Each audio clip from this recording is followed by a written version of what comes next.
Today on Cyberwork, I'm happy to bring back Tia Hopkins, Chief Cybersecurity Resilience Officer, Field CISO, and Field CTO of eSentire to the podcast. You see, I spoke with Tia back in about 2019, and, well, let's just say I've learned a lot about podcasting in that time since that episode. So Tia is back to discuss her earliest memories as a tech fanatic. She talks about a formative externship with Kaplan University in which she was given a simulation of the school's network to secure, her own relationship to higher education, and her tireless work making the cybersecurity industry more equitable and inclusive. This is a goldmine of an episode, so don't miss your chance to hear Tia's insights and amazing story today on Cyberwork. The IT and cybersecurity job market is thriving. The Bureau of Labor Statistics predicts 377,500 new IT jobs annually. You need skill and hustle to obtain these jobs, of course, but the good news is that cybersecurity professionals can look forward to extremely competitive salaries. That's why Infosec has leveraged 20 years of industry experience, drawing from multiple sources to give you, Cyberwork listeners, an analysis of the most popular and top-paying industry certifications. You can use it to navigate your way to a good-paying cybersecurity career. So to get your free copy of our Cybersecurity Salary Guide ebook, just click the link in the description below. It's right there near the top, just below me. You can't miss it. Click the link in the description and download our free Cybersecurity Salary Guide ebook. Your cybersecurity journey starts here. But now, let's get the show started.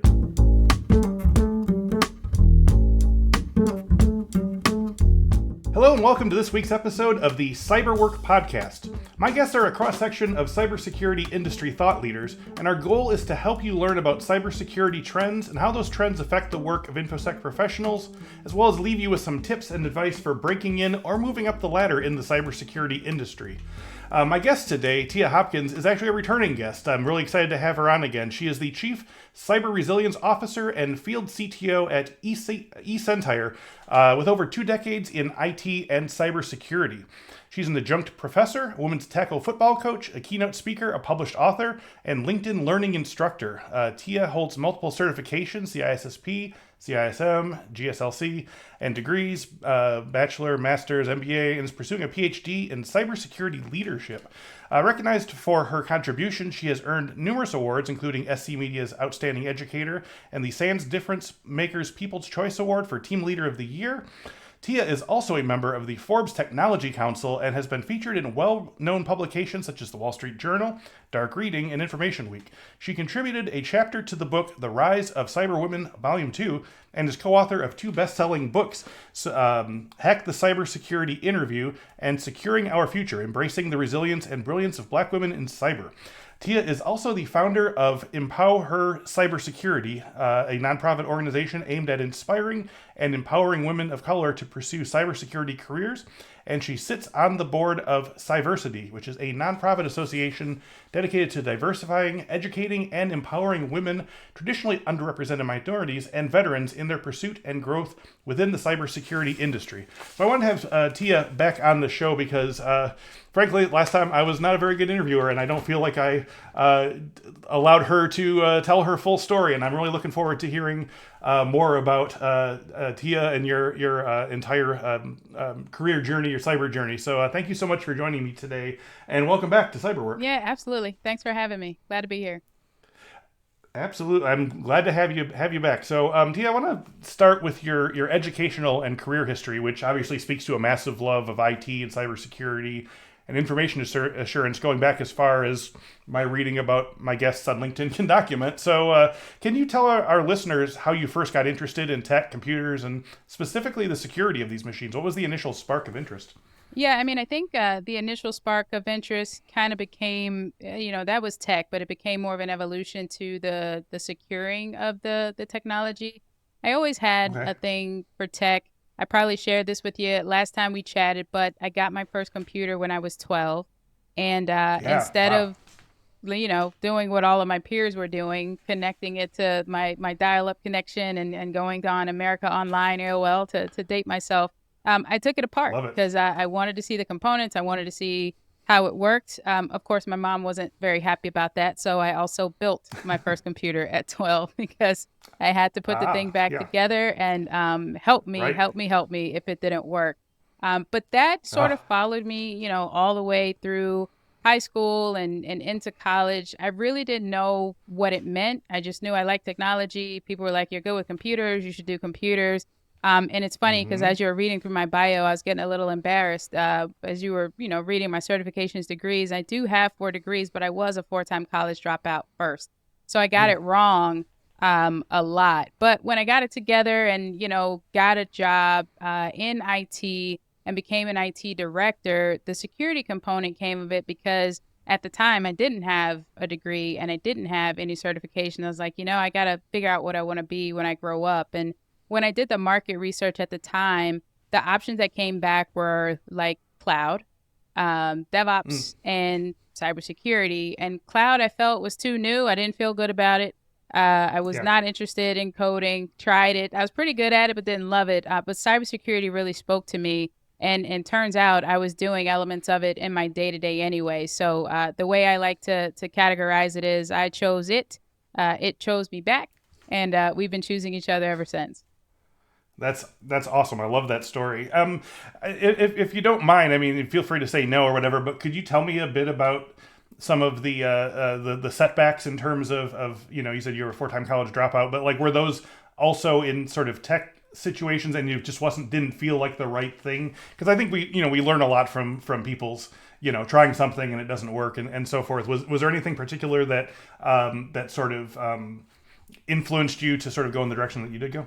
I think it's a number of things, and I'm glad you asked this question because something that I say to my mentees when I mentor them, trying to figure out how to break into this industry and be successful, is go back to step 0 and define your why. Like, why are you here? Why are you Yes. interested in this industry? What is it that you want to do?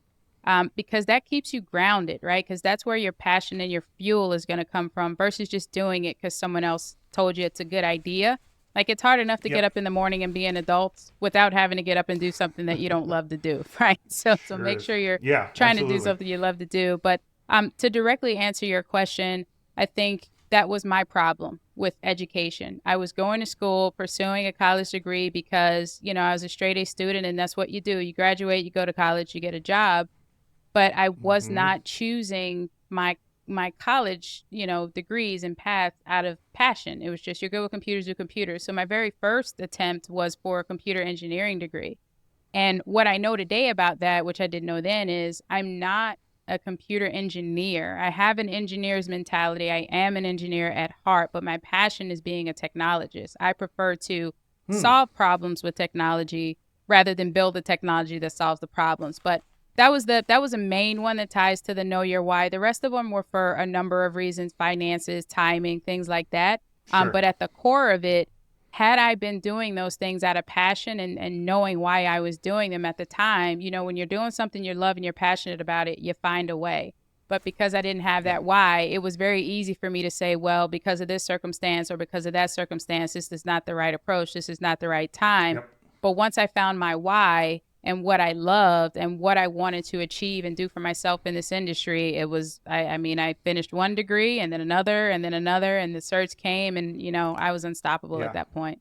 Snowball effect. Yeah. Once you get to that point, you can tell that this is you're on the right path Yeah. here, and I think that's just so important because I think especially with regards to getting into cybersecurity, it's real easy to just sort of look at the top 2 or 3 common roles and say, well, I have to be either this or this or this, and I think you can. I was talking to a previous guest, and we were talking about like treating your career mapping the way you would treat like a pen test. Like, just look at all of the different places you can pivot Yeah.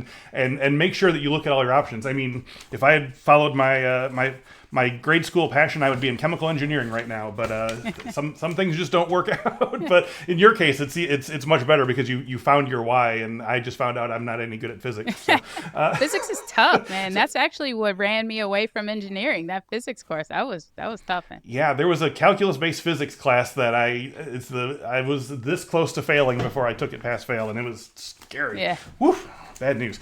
So okay, sorry, a little tangent there, but Tia, going back to your career history, You talked about you have bachelor's, master's, information technology, information security, and information assurance, and also you became a VP of technology around that time as an externship for the school you were attending at the time, Kaplan University. So I just want to make sure I'm understanding this. Can you tell us about this experience and this close work collaborating with the university where you were studying at the time?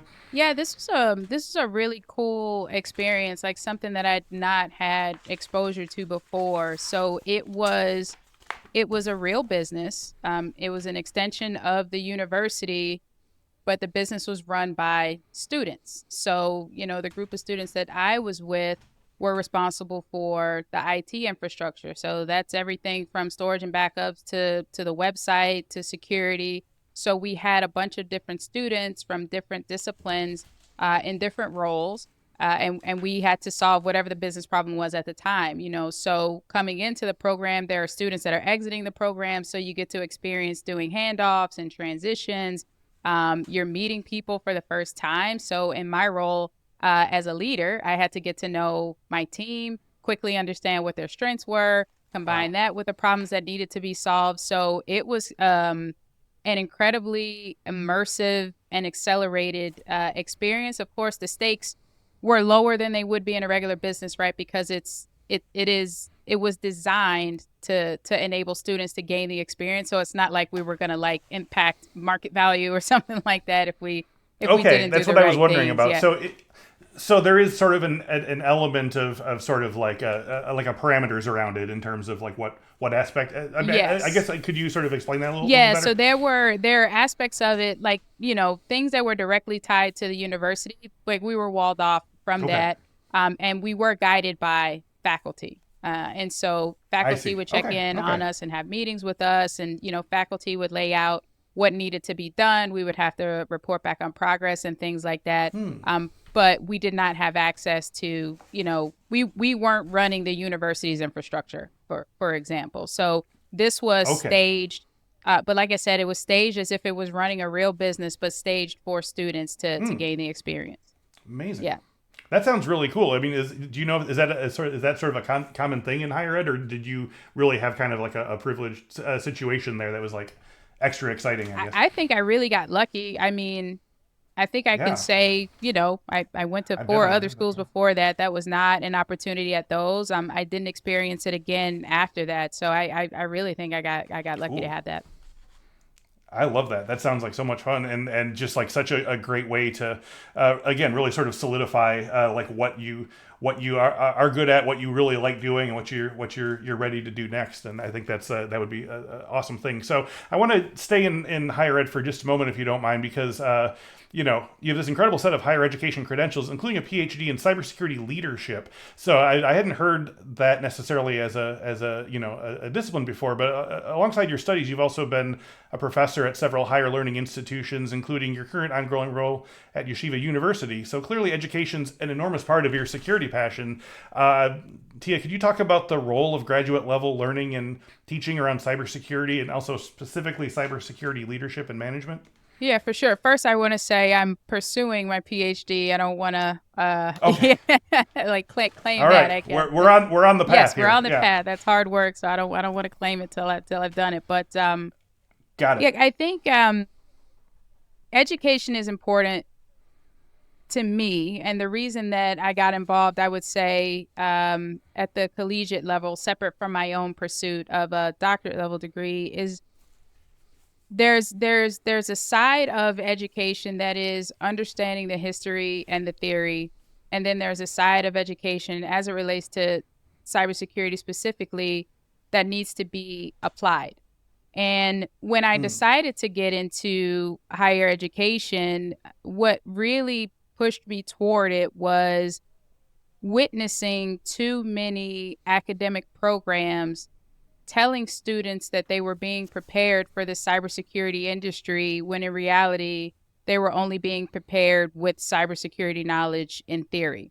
So I would Yeah. have countless conversations with individuals that had gone through these programs and gotten this training and thought that they were ready, but couldn't solve a cybersecurity problem if their lives depended on it. So my passion in education is really making sure that those real world scenarios and the real world experiences and what the world is really talking about comes through in addition to the theory and the education, right? Because it is important to understand how networks work and what kind of cable does this and that and the other thing. Right. But you also need to understand what that means within an enterprise architecture, right? Like if I'm talking about an MPLS network, for example, well, what does that mean? And where would I use that? And what are the security implications of that? Not just being able to define it, right? Don't just tell me what ransomware is.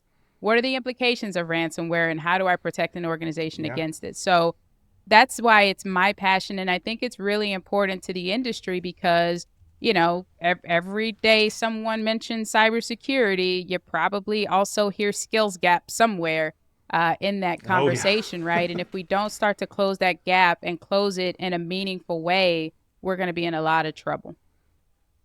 Yeah, I agree. Now, can I ask a little bit about how cybersecurity leadership is being conceptualized on a sort of graduate level like that? What is that? I guess what's the sort of the scope of that? So the leadership piece is my own research, and that's my personal passion, and also kind of what I try to bring through in my work with eSentire as a Chief Cyber Resilience Officer. Because in addition to this gap we have around cybersecurity skills, we also have a pretty significant gap in communication abilities between security leaders and non-technical business leaders.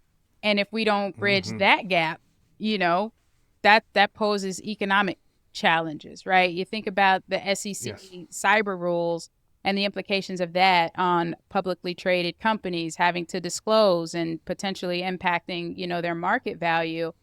Before we even had that, we had this challenge of one, like CISOs in a number of organizations not even having a seat at the executive table. But two, you have CISOs that struggle to communicate with their business leaders in a way that they understand, to get buy-in, to really have awareness of what the true risks are that are posed to the organization and what could happen if those risks are realized. And so on the cybersecurity leadership side of things, my research is focused on bridging that communication gap. And I do feel like cyber resilience as a focus is a core piece of bridging that gap. Because if you think about the pandemic and, you know, the macroeconomic conditions and the pressure that we've all been under, I don't think there's a business out there that's not thinking about being resilient. So if you think about running a resilient cybersecurity program, then it should be easier to snap that into a conversation around overall business resilience. And you can talk about not only how you're protecting the business, but also how you're enabling the business, which is also important, if not more important, when you're trying to get buy-in from the business leaders that care about the business moving forward. That is definitely a recurring topic on the show, is that when you get to a certain point in the the hierarchy, the org chart, you're going to have to talk to people who don't talk tech with you, and you're going to have to help them understand exactly why we're doing this way in a way that's going to slow down or maybe have some troubles before it gets up and running, and so that's interesting. So I imagine your doctoral work is it's mostly focused around the sort of communication of that, or and how the communication, right, as the communication challenge itself, where that comes from, why it exists, but also cyber resilience as a solution, at least a start to bridging that gap. Excellent. Okay, so like I said, since we last spoke, you've made several job role changes within eSentire, which is your primary place of employment. In 2019, you were working in solutions engineering. Now, can you talk about that era of your time at eSentire? What were some of the types of challenges that you were helping your clients solve as a solution engineer? Yeah, so I guess I'll describe what the role is and then talk about what eSentire does and how those two come together. So a solutions engineer is often referred to also as a sales engineer, solution architect, or just pre-sales. And what that role is a technical resource aligned with a sales rep, account manager, territory manager, et cetera, that is responsible for getting the technical win in a deal, right? So I work for a security vendor and I'm partnered with a sales rep, and my job is to have conversations with prospective buyers to ensure that they understand if and how my solution can solve their challenges. And so eSentire, being a leader in managed detection and response, what we do is provide 24/7 security operations, hunting for threats and responding to them on behalf of our customers. And so in my role back in 2019, I was having conversations with organizations to understand their challenges with doing it themselves, their infrastructure, how we would integrate both technology and teams from an operational perspective, and then just driving those outcomes to help make sure they understand with a high degree of confidence that we can solve the problem and that we're able to do it better than our competitors.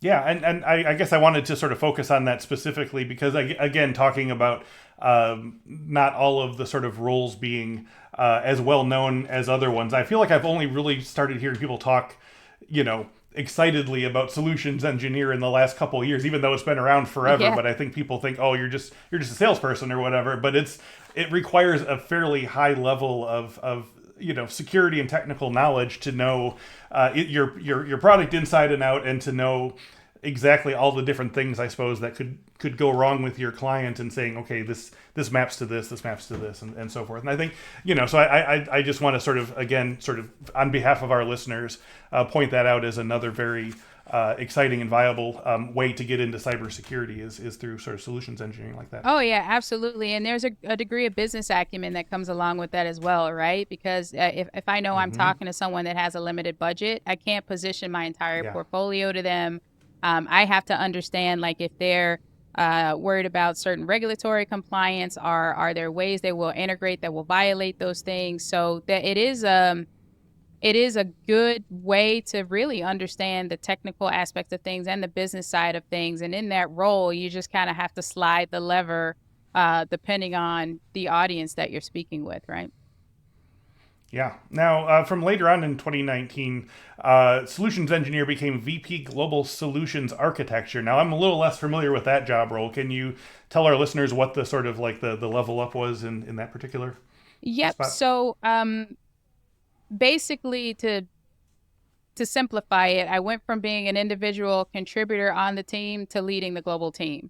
And it's confusing because when I began leading the team, I also changed the name of the team. So I changed the name from sales and solutions engineering to solutions architecture, because I really felt passionate about the fact that we were architecting solutions for our customers versus like engineering, the technologies that they were going to be working with, because we're a service provider, right? We're not a technology provider. Yeah, and it sort of takes out some of the sort of ta-da nature of it, where you're like, I sprinkled some fairy dust on it and now it works or whatever. You're like, okay, here's our plan of attack, I suppose, right? Yeah. Something like that. Yeah, so from here we come to 2021 through your present day, and you work more specifically in the fields of cyber risk and, to use the term you used before, cyber resilience.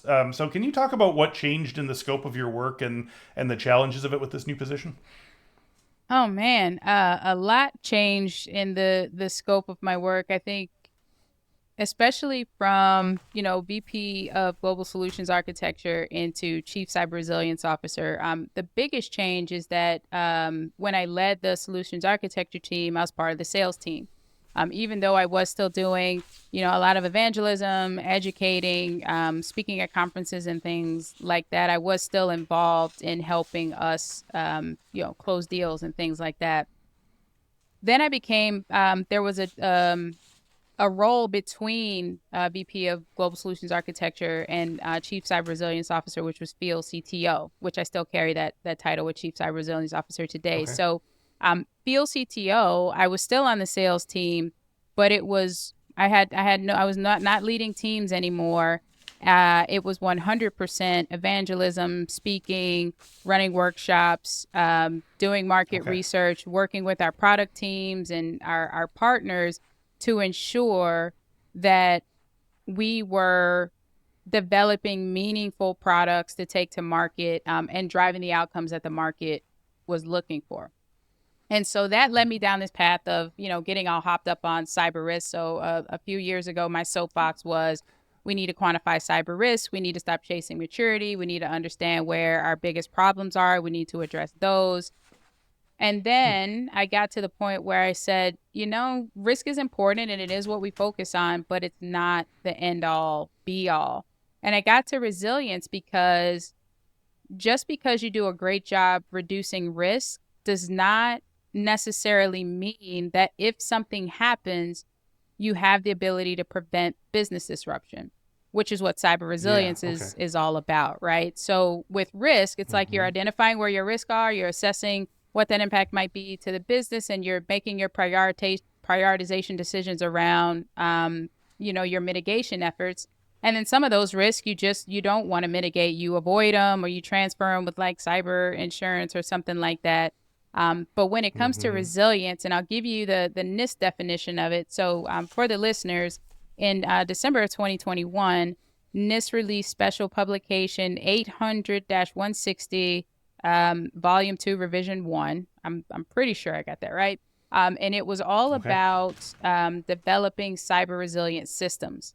And in that publication, they defined cyber resilience as the ability to anticipate, withstand, recover from, and adapt to it. There's a lot of words in it, but it's basically an adverse event or a cyber event. Yes. So I like that, right? Because it breaks it into these four pillars of your environment that you can focus on. And if, someone's really listening, they're probably like, hey, that kind of sounds like the NIST cybersecurity framework where it's identify, protect, detect, respond, recover, and now govern with 2.0. And it is, but it's an outcome-based mindset, right? Because the cybersecurity framework just kind of gets you to a place where you can measure how you're doing. Risk is, I know I have these problems that might go wrong in my environment. I want to do something about it. Resilience is, I need to be prepared for the worst. No matter what happens, I need to ensure that even if there is a degradation in productivity, that we're not completely disrupted. Right. So from an anticipate perspective, that's where my risk management happens. What do I need to be worried about? Withstand is because everyone says it's not a matter of if now, it's a matter of when. So when something happens, how quickly do I know? How fast can I respond? And then recover, I need to get the business back to normal as quickly as possible. And then when it comes to adapt, how do we get better based on what we learned? So I just think that is just core to how security leaders should be thinking about and leading their cybersecurity programs today. Yes, reduce your risk, but your core mission should be keeping the lights on for the business. Yeah, absolutely. It might just be that I'm, out of the loop or I haven't been talking to the cool kids for a long time, but I feel like cyber resilience is really becoming kind of like a bigger deal within the last couple of years. Like, because you're right, cyber risk was certainly something, that you heard about for years, and I think it always did have that kind of implication of like, well, we know there's some holes in the backyard there, and we sure hope nothing happens back there. But like, I don't feel like I've heard as much. Maybe it's just that the term has been sort of solidified. But like, can you talk about like the sort of industry-wide mindset shift that has caused like cyber resilience to be? Is it because of the whole if it's not if but when thing? Is that really what changed things? I mean, that's part of it. So another element is we are becoming more and more reliant on technology. We are an extremely hyper-connected world. Our users are everywhere. Data's everywhere. You think about Gen AI, there's always something new to worry about. And every advanced technology that we have the ability to use, so do attackers, right? So as we scale and grow and automate and get faster, so do they. And so organizations are just having a harder and harder time keeping up. And we just need to accept that we have to assume breach because there's no way we're going to know all of the risks that exist in our environment. Now, I'm not saying take on a cyber resilience mindset and forget about risk because that's just bad hygiene, right? You still have anticipate, right? You have to control the controllables and know what's coming, but there's no way now with businesses changing every day and infrastructure changing every day. You just can't know every risk that you need to tend to in your business. So there does need to be a focus on, hey, what do we do when something blows up that we didn't think about? What do we do when something blows up that we thought we were handling the right way, but something changed and we actually weren't? So I think that the industry is becoming more and more aware of that. I wouldn't say cyber resilience is a new concept. I think maybe Sure. it's new as a stated outcome and like the goal and the Okay. Okay. mission. And now, Yep. a lot of vendors are taking the approach of resilience. Here's how we help you build resilience, how we help you drive resilience as an outcome for the organization. Because, we say there's no silver bullet, and there's not. And there's also no way to know where all your risks are and be able to address them. Can you talk a little bit about like what a kind of boilerplate cyber resilience plan would look like for an organization that hasn't started like thinking in these terms? Yeah, I mean, that's gosh, we could probably talk for 2 hours about that, but the way I like to categorize it is a security leader's job is to fully understand the current state of the business, the ideal state of the business, and bridge that gap every day. Because you're never going to get to Got ideal. it. It's a moving target. And so if someone's looking to pivot to cyber resilience as a stated outcome, more than likely what they're going to find is that they have a lot of activities that they're already performing, a lot of focus that they already have that's probably going to fit into the anticipate categories. Because, if you're practicing good hygiene, you're doing vulnerability management, you're doing your risk management, you're doing your user security awareness training, things like that. More and more organizations are getting into the withstand category, paying attention to detection and paying attention to response, where we really, and there's a little drop off there between anticipate and withstand, because it's hard, right? It's a lot of work. You need threat intelligence. You need a lot of people. A lot of organizations Yeah. can't do it 24/7. And then we really see a drop off when it comes to recover, because recover is the time where the place where you spend the least amount of time. And so that comes down to making sure you're regularly updating and testing your incident response plan. That's where I would start. Like, if you want to say, hey, where am I on this scale of cyber resilience? Look at all you're doing today, put them in the proper categories, look at how mature you think you are, the areas that you need to mature in, but don't try to boil the ocean, right? You don't want to look at these pillars in silo. Even though you're siloing them as an approach to prioritization, operationally, they have to work together. Because if you do a poor job of anticipating what you need to be worried about, then you're going to have to do more work when you get breached and try to hang in there and try to prevent business disruption. And then the more energy that takes, then the longer it's going to take you to recover, right? So it's like a domino effect. So I would say choose your own adventure. But choose wisely. But it is likely that a lot of organizations already have a lot of initiatives on the go that fit within the pillars of cyber resilience. It's really just a matter of shifting that mindset so everyone understands that, hey, we're reducing risk around here, guys. But ultimately, what we're trying to do is make sure we keep the business up and running. I imagine the resilience, I mean, if you use the choose your own adventure metaphor, it's almost like kind of like reading a choose your own adventure cover to cover. Like you're looking at every conceivable terrible thing that could happen and just sort of looking at them end to end and saying, okay, now this is not the path to go. Yeah, and it's like tough, that, right? When you ask for kind of the boilerplate baseline, then it's literally the challenge we have with trying to standardize anything in this industry, right? Every company is a different size, their infrastructure is different resources. So it's just challenging to say what's more important, because then you have the element of executive buy-in and what's important to them. And sometimes that's different from what's important to us as practitioners. Is this largely on kind of a leadership level? Do you see a move, towards maybe sort of like a twin pillar of risk versus resilience, coming in the future, changing the size or the nature of security teams, or, like how many people like an organization is sort of hiring to handle all of these different things?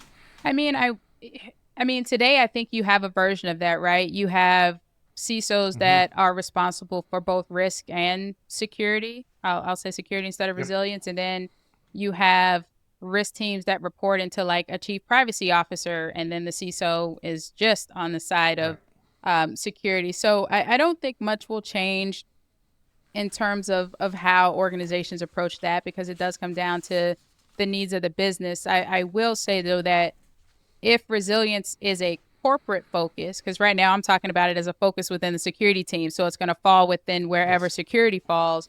But as a corporate initiative, there are corporations that they're larger, but have a chief resilience officer, but that's overall business resilience. And so cyber resilience would tuck into that.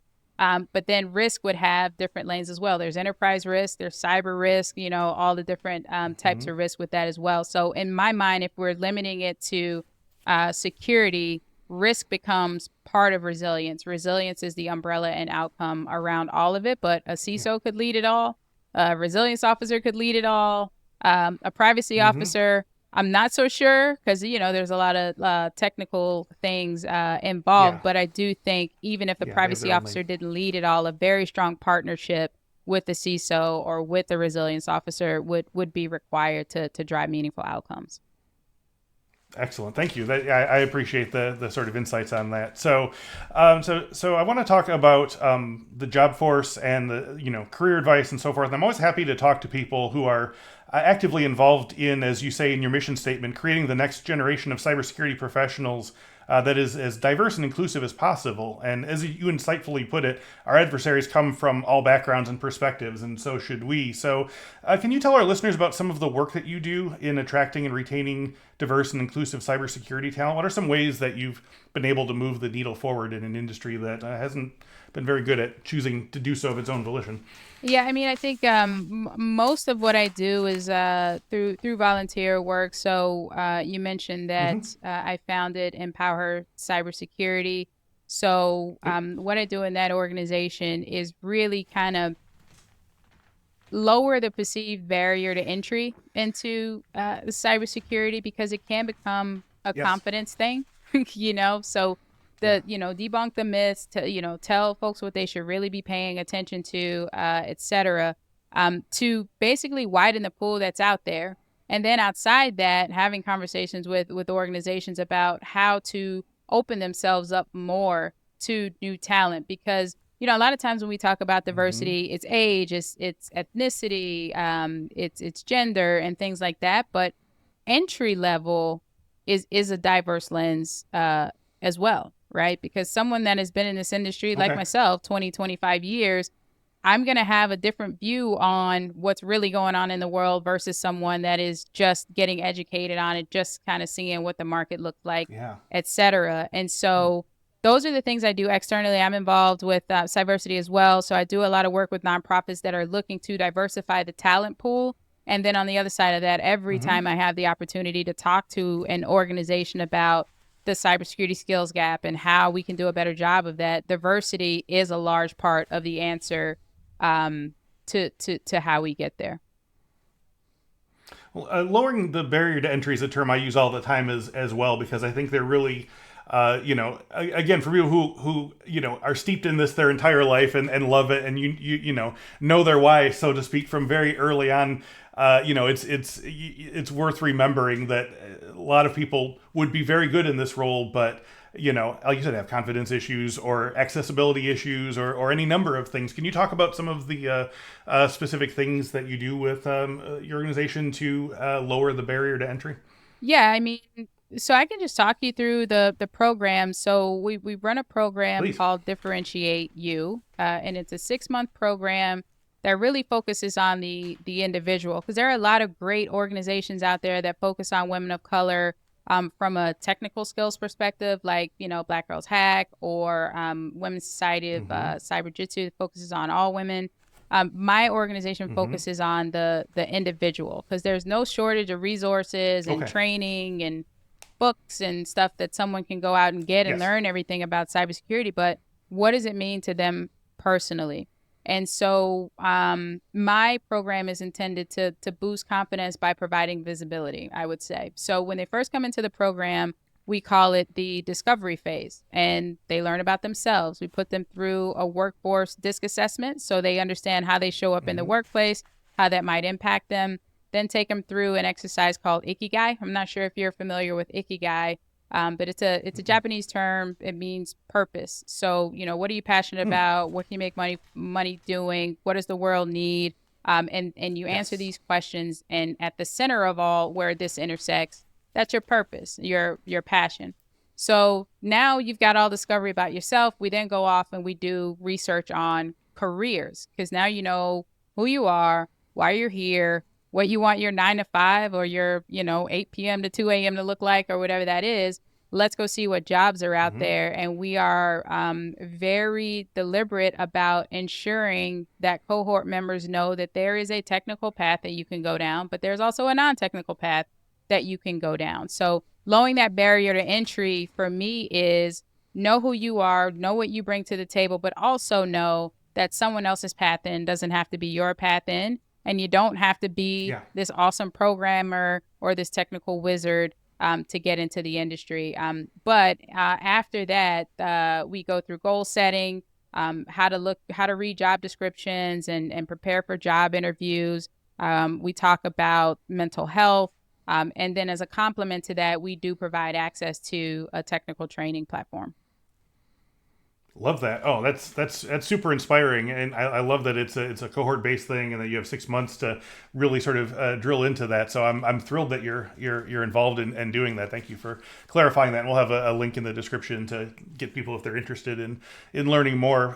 So I want to talk more macro now. So for hiring managers and team leaders and HR professionals listening, can you recommend methods for being more deliberate in attracting and retaining and encouraging diverse cybersecurity professionals, as well as creating the kind of transformational culture needed to not only welcome in younger, diverse cybersecurity professionals, but setting them on a path to advancement and C-suite leadership? Yeah, this is another one of those questions I could talk to you for 2 hours about. So I'll try to be brief. Yeah. But I think I'll approach it from a recruitment perspective, and then a retention perspective, and then a growth perspective. So, hiring managers or human resource leaders, we really need to pay attention to bias that may exist in our job descriptions, right? I mean, something as simple as requiring a college degree could cause a large pool of, underrepresented minorities to self-select out of the process, right? Because that's maybe just something that they don't have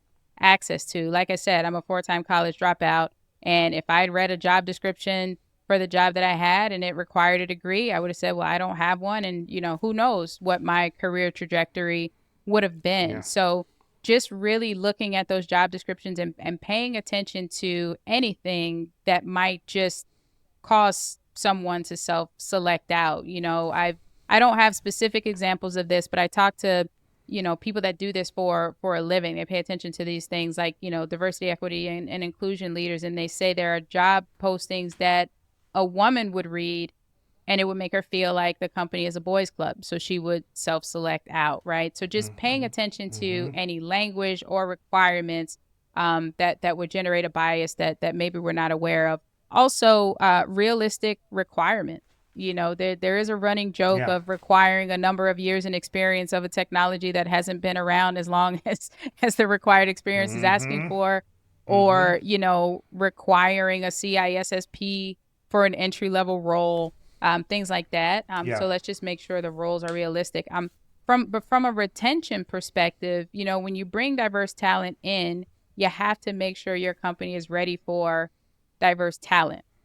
You can't say your company is diverse because you've hired diverse talent. It just means you have diverse employees working at your company, right? Just because I have diverse individuals living in my neighborhood doesn't mean I have a diverse neighborhood if those people don't feel like they belong in that neighborhood, right? So really understanding where the company is on the spectrum of, are we inclusive?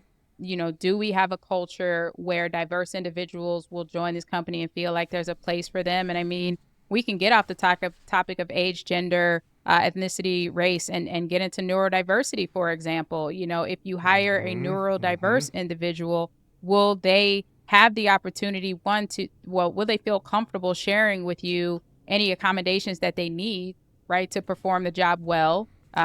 Will they be provided with those things, right? If they have those conversations. So those are all things to think about. And then lastly, from a growth perspective, if I join a company, whether, the company is 50% diverse or 10% diverse, if that entire concentration of diversity is in lower level roles, I am not going to have a belief that I am able to move up in the company. So the You're path, literally seeing the barrier. it's going to be perceived as a barrier. No one looks like me in those roles. So it's one thing to create a path.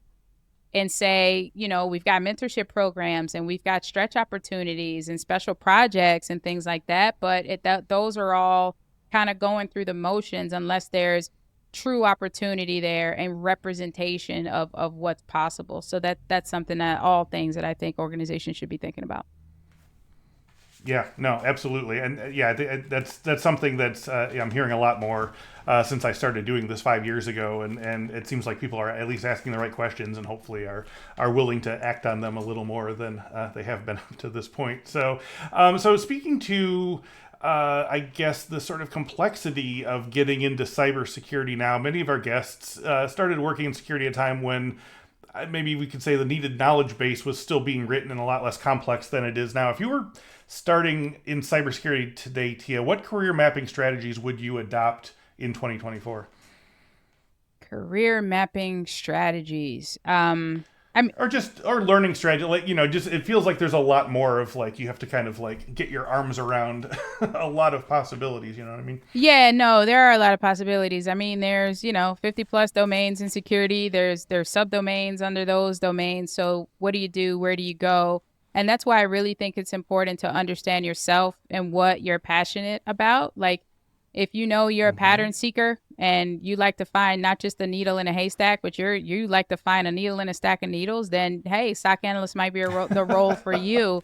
But if you don't like staring at a screen, or if you don't like late hours, or potentially having to work, third shift because you're new to the industry, then rule that out. So I think step one is figure out who you are, what you like, and then what roles align to that. And there's plenty of tools out there. I know CyberSeek is one.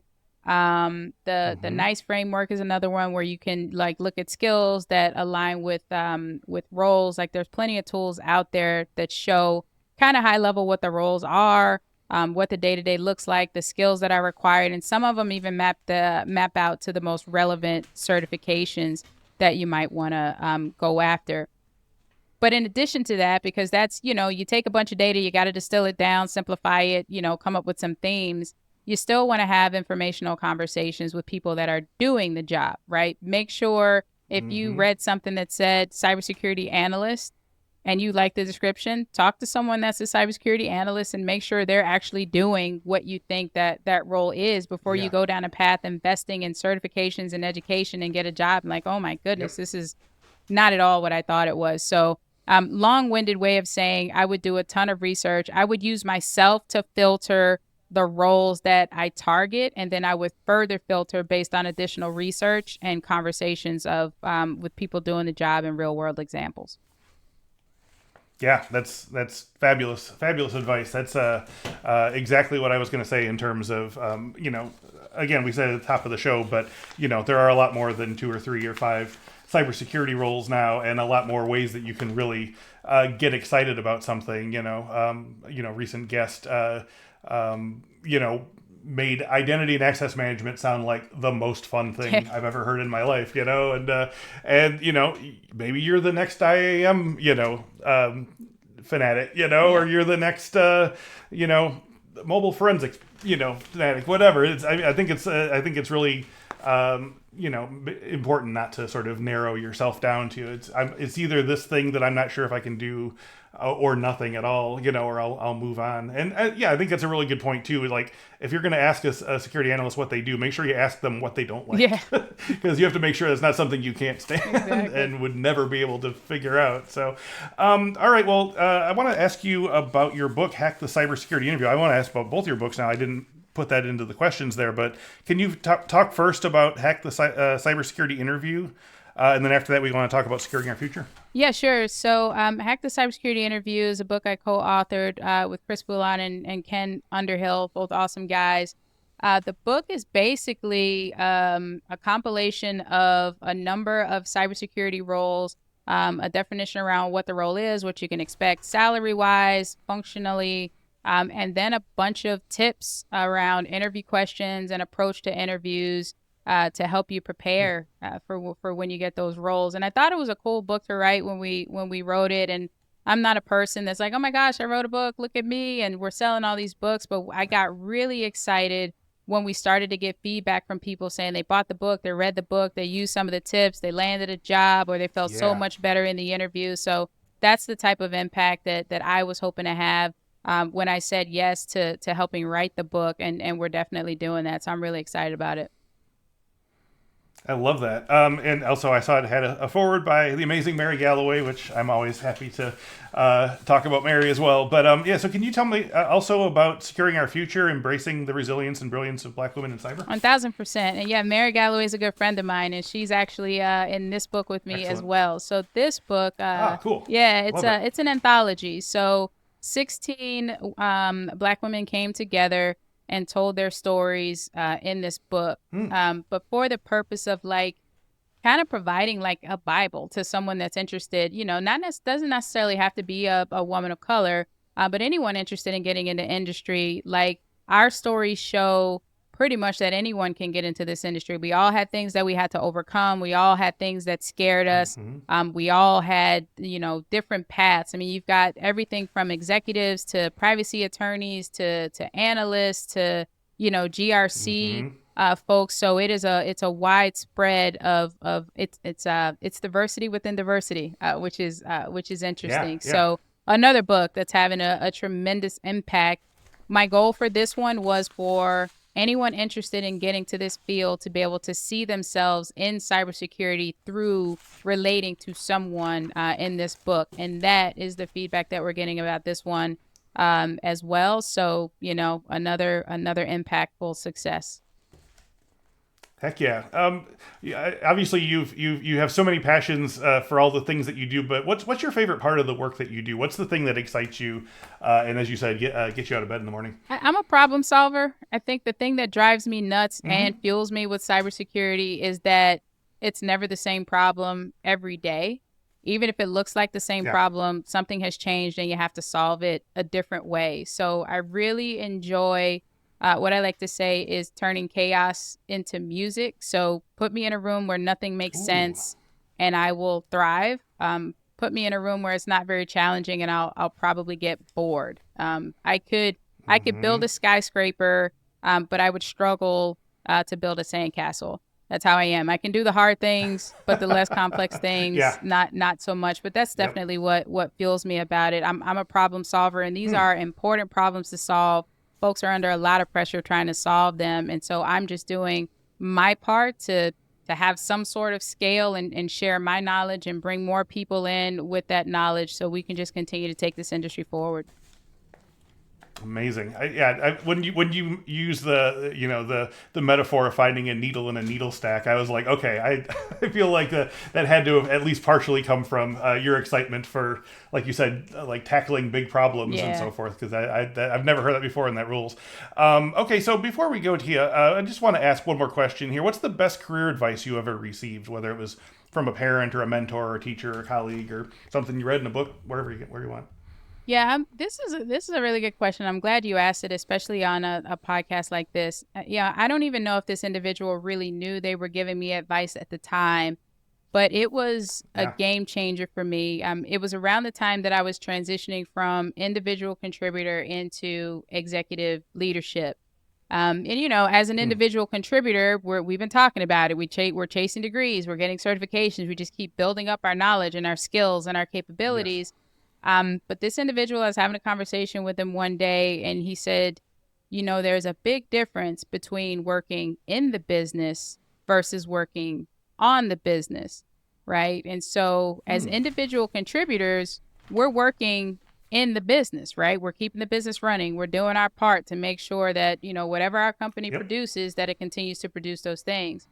But as an executive leader, not to say you don't continue to work in the business, but now you also have to focus working on the business, which means that now you're Yeah. looking at financials and making hard decisions around what keeps the business successful in that light, right? Mm-hmm. And so the reason that I hang on to this as really great advice is because one, it changed my life because I was like, oh yeah, I don't need another cybersecurity certification. I don't need another degree. What I need to do is go out and understand finance. And that led to me getting my MBA and really Yeah. understanding how money works in a business and what CEOs care about, which is not something the average technical resource thinks about, right? So it's a game changer for me. And I share that with individuals that I mentor that are struggling with making that move, right? From maybe being a team lead or a people manager on the technical side, wanting to get more into technical leadership. And my guidance to them is you got to stop working on you stop working on building yourself up as an SME. You have to become a business expert now, right? You have to understand like what top line revenue is, what gross margin is, and what customer retention is and things like that. And I think those are the conversations that technical individual contributors and technical leaders not on the business side aren't exposed to, that make it challenging for them to make that transition. So I'm really happy that you asked that question so I could share that here.